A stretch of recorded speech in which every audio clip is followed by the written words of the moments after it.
Hello friends, welcome to Indian study पर आपका स्वागत है। दोस्तों, आज की इस वीडियो में मैं आप लोगों के लिए यूपी जेल वार्डर के लिए जीके का टेस्ट लेकर के आया हूं, जो कि आपके आने वाले एग्जाम यूपी जेल वार्डर के लिए बहुत ही ज़्यादा इंपॉर्टेंट है। वीडियो को एंड तक जरूर देखिएगा, क्योंकि लास्ट में मैं आपसे क्वेश्चन भी पूछूंगा और उसका आंसर आपको कमेंट बॉक्स में बताना होगा। साथ ही साथ इस वीडियो की पीडीएफ डिस्क्रिप्शन में टेलीग्राम चैनल का लिंक दिया हुआ है, वहां से आप प्राप्त कर सकते हैं। तो चलिए स्टार्ट करते हैं और देखते हैं पहला क्वेश्चन दोस्तों आपके सामने। रक्त दाब मापने के लिए किस यंत्र का प्रयोग किया जाता है? तो आप सभी लोग जानते हैं कि रक्त दाब मापने के लिए किसका प्रयोग करते हैं? इस फिग्नोमेनोमीटर, यानी कि इस क्वेश्चन का दूसरा ऑप्शन आपका बिल्कुल करेक्ट है। नेक्स्ट क्वेश्चन स्टार्ट करने से पहले मैं आपको बता दूं दोस्तों, जैसा कि आप सभी लोग जानते हैं कि जब एग्जाम क्रैक करने की हो बात, तो अनअकैडमी आपके साथ इसी उद्देश्य के साथ अनअकैडमी आप लोगों के लिए रिवीजन बैच लेकर के आया है यूपी जेल ऑर्डर का, जो कि 2 नवंबर से स्टार्ट भी हो चुका है। इसके लिए आप लोगों को डिस्क्रिप्शन में लिंक दिया हुआ है, वहां से जाके आप इस कोर्स को एनरोल कर सकते हैं। एनरोल करने के लिए अगर आप 10% का डिस्काउंट प्राप्त करना चाहते हैं, तो डिस्काउंट डिस्क्रिप्शन में ही आपको रेफरल कोड लिखा हुआ है, तो वहां से आप 10% का डिस्काउंट आपको मिल जाएगा। और दोस्तों, मैं आपको बता दूं, अगर आप एनरोल करने में थोड़ा असमंजस है, यानी कि कन्फ्यूजन हो रहा है थोड़ा सा कि करूं या ना करूं, तो उसके लिए अनअकैडमी आप लोगों के लिए सारंश गुप्ता और प्रिंस चौधरी की जो स्पेशल क्लास है वो रात 7 बजे और रात 8 बजे आप लोगों के लिए लेकर के आया है, जिसका लिंक भी मैं डिस्क्रिप्शन में प्रोवाइड करवा दूंगा। तो special class free of cost होती है। पहले आप स्पेशल क्लास देख लीजिए, आपको लगे कि हाँ, सारा जो पढ़ाई हो रही है वो अच्छी तरीके से हो रही है, तो फिर आप इस कोर्स में एनरोल भी कर सकते हैं। नेक्स्ट क्वेश्चन आपके सामने। किस तत्व की कमी से घेंगा रोग होता है? तो आप सभी लोग जानते हैं घेंगा रोग किसके कारण होता है? आयोडीन की कमी से। तीसरा ऑप्शन यहाँ पर आपका बिल्कुल करेक्ट होगा। निम्नलिखित में से किसकी उपस्थिति के कारण दूध में मिठास आती है? तो दूध में मिठास किसके कारण आती है?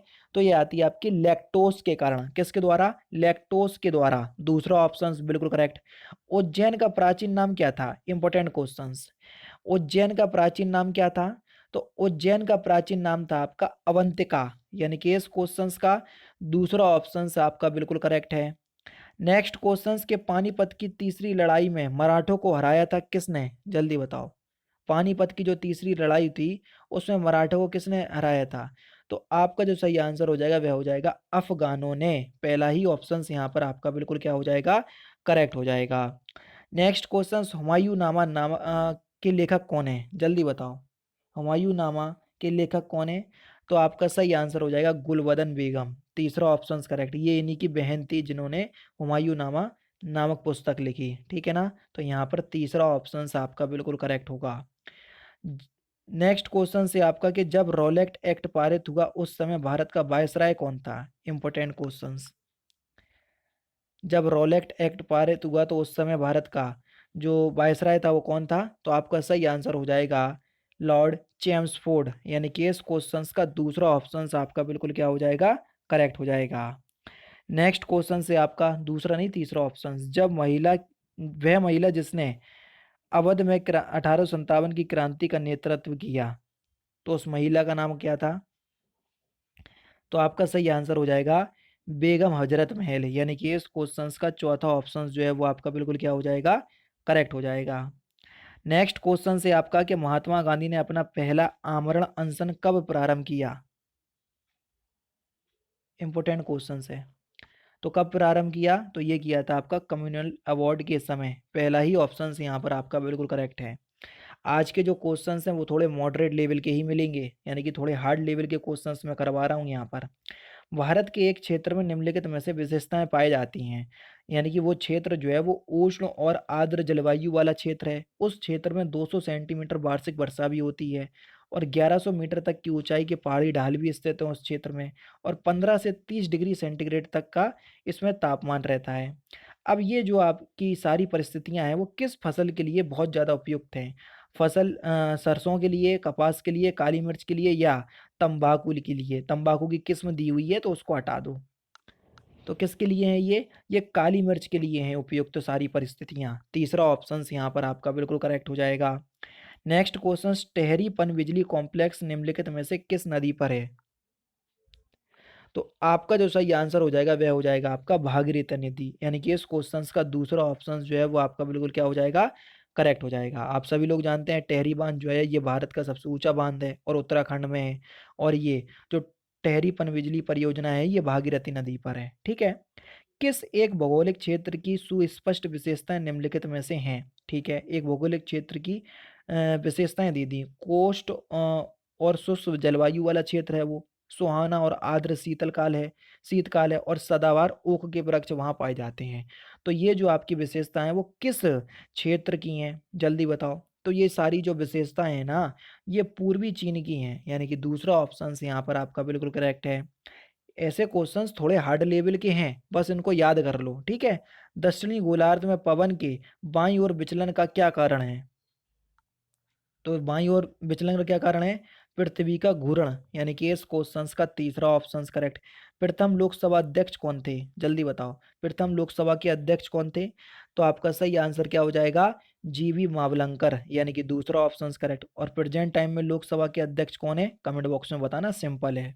सर्वोच्च न्यायालय में तदर्थ न्यायाधीश की नियुक्ति होती है जब, देखो सर्वोच्च न्यायालय में तदर्थ न्यायाधीश की जो नियुक्ति है वो कब होती है? जब न्यायालय के किसी सत्र के न्यायाधीशों का कोरम पूरा नहीं हो, गणपूर्ति कोरम तब पूरा नहीं हो, तब तदर्थ न्यायाधीश की नियुक्ति की जाती है। यानी कि इस क्वेश्चन का चौथा ऑप्शन जो है वो आपका बिल्कुल क्या होगा, करेक्ट हो जाएगा। नेक्स्ट क्वेश्चन की तरफ बढ़ रहे।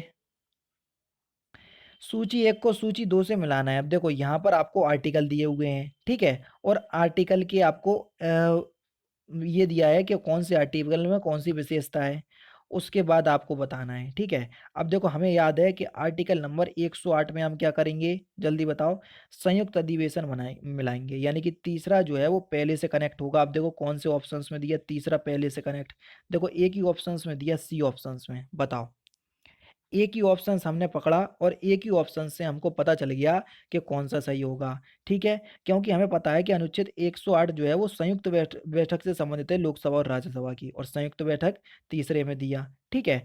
और बाकी के ऑप्शंस 2, 4, 1, 3 दिए, इसका मतलब क्या हो जाएगा कि संसदीय विशेषाधिकार अनुच्छेद 105 में है, राज्य विधानमंडल के विशेषाधिकार अनुच्छेद 194 में है। ठीक है। और संयुक्त बैठक 108 में है, और राष्ट्रपति द्वारा अध्यादेश जारी अनुच्छेद 123 में है। सब कुछ याद हो गया। ठीक है। तो यहाँ पर तीसरा ऑप्शन करेक्ट होगा। निम्नलिखित में से किन उद्देश्यों को भारतीय संविधान उद्घोषित नहीं करता, जल्दी बताओ। किन उद्देश्यों को भारतीय संविधान उद्घोषित नहीं करता? अंतर्राष्ट्रीय शांति और सुरक्षा की अभिव्यक्ति, यानी कि इस क्वेश्चन का चौथा ऑप्शन जो है वो आपका बिल्कुल क्या हो जाएगा, करेक्ट हो जाएगा। नेक्स्ट क्वेश्चन, निम्नलिखित में से कौन संविधान सभा का अध्यक्ष सदस्य नहीं था, सॉरी अध्यक्ष नहीं सदस्य, तो कौन नहीं था? एच बेग ये संविधान सभा के सदस्य नहीं थे, यानी कि इस क्वेश्चन का तीसरा ऑप्शन यहाँ पर आपका करेक्ट होगा। राष्ट्रपति के दौरान किस अनुच्छेद के तहत राष्ट्रपति के दौरान नहीं, राष्ट्रपति शासन के दौरान किस अनुच्छेद के तहत प्राप्त मौलिक अधिकारों पर प्रतिबंध लगाया जा सकता है? इंपॉर्टेंट क्वेश्चन है। तो कौन कौन से मौलिक अधिकारों पर प्रतिबंध लगाया जा सकता है? तो आपका सही आंसर हो जाएगा अनुच्छेद 14 से 18, यानी कि इस क्वेश्चन का पहला ऑप्शन जो है वो आपका बिल्कुल करेक्ट हो जाएगा, केवल एक। ठीक है ना, जो कि 14 से 18 के बीच है। नेक्स्ट क्वेश्चन से आपका कि निम्नलिखित में से, और 14 से 18 के बीच क्या है, समता या समानता का अधिकार। ठीक है। निम्नलिखित में से क्या भारतीय संविधान को एकात्मक प्रदान करता है? ठीक है। संविधान संशोधन की प्रक्रिया दृढ़ है, ये एक विशेषता है। ठीक है। ये तो आपका नहीं करता है संविधान एकात्मक प्रदान, लेकिन संविधान है ये भी एकात्मकता प्रदान नहीं करता। ठीक है। राज्य व केंद्र के लिए समान संविधान है, ये बिल्कुल ठीक है। तीसरा ऑप्शन यहाँ पर आपका केवल बिल्कुल ठीक होगा, यानी कि चौथा ऑप्शन करेक्ट है। नेक्स्ट क्वेश्चन, संयुक्त राष्ट्र मानव विकास सूचकांक किसके द्वारा विकसित किया जाता है, जल्दी बताओ। संयुक्त राष्ट्र मानव विकास सूचकांक किसके द्वारा विकसित किया जाता है? इसमें ऑप्शन जो है वो निश्चित रूप से गलत है ना। हाँ, व्यक्ति का नाम पूछ रहे हैं तो आपका सही हो जाएगा कि संयुक्त, देखो मानव विकास सूचकांक एक सूचकांक है जिसका उपयोग देशों को मानव विकास के आधार पर आंकने के लिए किया जाता है। यह महबूब डल हक द्वारा विकसित किया गया। ये जो विकसित किया गया वो किसके द्वारा, महबूब उल हक के द्वारा विकसित किया गया। तो पहला ऑप्शन यहाँ पर आपका बिल्कुल क्या होगा, करेक्ट होगा। किसके द्वारा विकसित किया गया, तो ये आपका सही है। ठीक है। मैं समझ रहा था वैसे तो संयुक्त राज्य के द्वारा बताया जाता है ये। संयुक्त राष्ट्र के द्वारा। भारत में राष्ट्रीय आय के प्राकलन द्वारा तैयार किए जाते हैं, किसके आधार पर? राष्ट्रीय आय। तो आपका जो सही आंसर हो जाएगा वह क्या हो जाएगा? ये केंद्रीय सांख्यिकी संगठन के द्वारा तैयार किया जाता है भारत का राष्ट्रीय आय, यानी कि इस क्वेश्चन का चौथा ऑप्शन आपका बिल्कुल करेक्ट हो जाएगा। निम्नलिखित में से एक भारतीय कृषि की विशेषता नहीं है। कौन सी कृषि की विशेषता नहीं है भारतीय कृषि की? बड़े खेतों की प्रधानता, यानी कि चौथा ऑप्शन यहाँ पर आपका बिल्कुल करेक्ट है। ये क्वेश्चन इंपॉर्टेंट है, याद कर लो कि बेरोजगारी समस्या से गरीबी बढ़ती है। क्योंकि बेरोजगारी समस्या से गरीबी बढ़ती है क्योंकि जनसंख्या तेजी से बढ़ती है, यानी कि इस क्वेश्चन का दूसरा ऑप्शन यहाँ पर आपका बिल्कुल करेक्ट हो जाएगा। 2011 की जनगणना के अनुसार सर्वाधिक साक्षरता वाला राज्य कौन सा है? साक्षरता दर वाला राज्य, तो वह कौन सा है? आप सभी लोग जानते हैं, केरल। दूसरा ऑप्शन बिल्कुल करेक्ट। 2001 की जनगणना के अनुसार जनजाति की जनसंख्या क्या था? ये क्वेश्चन ही हटा दो, पूरा हटा दो। क्यों? क्योंकि 2001 का पूछ रहा है, इतना लास्ट पूछा ही नहीं जाएगा, तो बेकार में पढ़ो ही नहीं। अम्ल वर्षा होती है किस कारण? तो आप सभी लोग जानते हैं अम्ल वर्षा किस कारण होती है? जो कारखानों से जो धुआं निकलता है उसकी वजह से होती है, यानी कि इस क्वेश्चन का पहला ये ऑप्शन यहाँ पर आपका बिल्कुल क्या होगा? करेक्ट हो जाएगा। नेक्स्ट क्वेश्चन से आपका कि उत्तर प्रदेश का राजकीय पक्षी कौन सा है? इंपॉर्टेंट क्वेश्चन, जल्दी बताओ। उत्तर प्रदेश का राजकीय पक्षी कौन सा है? सारस या क्रॉच, यानी कि इस क्वेश्चन का दूसरा ऑप्शन करेक्ट होगा। उत्तर प्रदेश में आंवले का उत्पादन किस जिले में सर्वाधिक होता है? आंवले के उत्पादन में उत्तर प्रदेश का कौन सा जिला प्रसिद्ध है? बता चुका हूं मैं, तो कौन सा जिला है? तो आपका सही आंसर हो जाएगा प्रतापगढ़। दूसरा ऑप्शन करेक्ट। आगरा शहर की स्थापना निम्नलिखित में से किसने की थी? जल्दी बताओ। आगरा शहर की जो स्थापना है निम्नलिखित में से किसने की थी? तो आपका जो सही आंसर हो जाएगा वह क्या हो जाएगा? सिकंदर लोदी। 1504 में की थी, याद रखना। तो चौथा ऑप्शन यहाँ पर आपका बिल्कुल क्या होगा? करेक्ट हो जाएगा।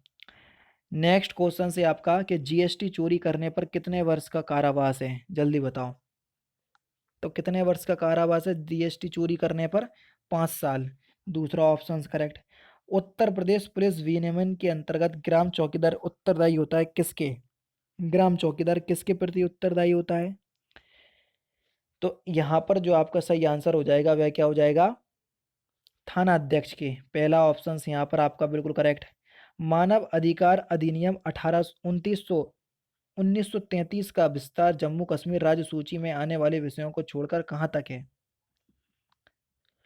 तो आपका सही आंसर हो जाएगा संपूर्ण भारत में, हालांकि अब तो जम्मू कश्मीर भी शामिल कर लो। ठीक है। नेक्स्ट क्वेश्चन आपके सामने। 2015 में भारत रत्न मरणोपरांत निम्नलिखित में से किसे दिया गया है? इंपॉर्टेंट क्वेश्चन है, मरणोपरांत की बात हो रही है, तो किसको दिया गया था 2015 में? तो सही आंसर हो जाएगा मदन मोहन मालवीय। ठीक है। नेक्स्ट क्वेश्चन, थल सेना दिवस कब मनाया जाता है? सिंपल भी है और इम्पोर्टेंट भी है और पता भी होना चाहिए। थल सेना दिवस हम प्रत्येक वर्ष किस दिन मनाते हैं? तो यहाँ पर आपका सही आंसर हो जाएगा ऑप्शन नंबर ए 15 जनवरी। पहला ही ऑप्शन से आपका बिल्कुल क्या हो जाएगा? करेक्ट हो जाएगा। ठीक है। जर्मनी की मुद्रा करेंसी क्या है? तो इस क्वेश्चन का आंसर आप मुझे कमेंट बॉक्स में बताएंगे कि जर्मनी की करेंसी क्या है। तो दोस्तों ये थे आपके 37 इंपॉर्टेंट क्वेश्चंस, वो भी जीके के, जो कि मैंने आज की इस वीडियो में आपको कवर करवा दी है। वीडियो अच्छी लगी हो तो प्लीज़ दोस्तों वीडियो को लाइक और शेयर जरूर कर दीजिएगा।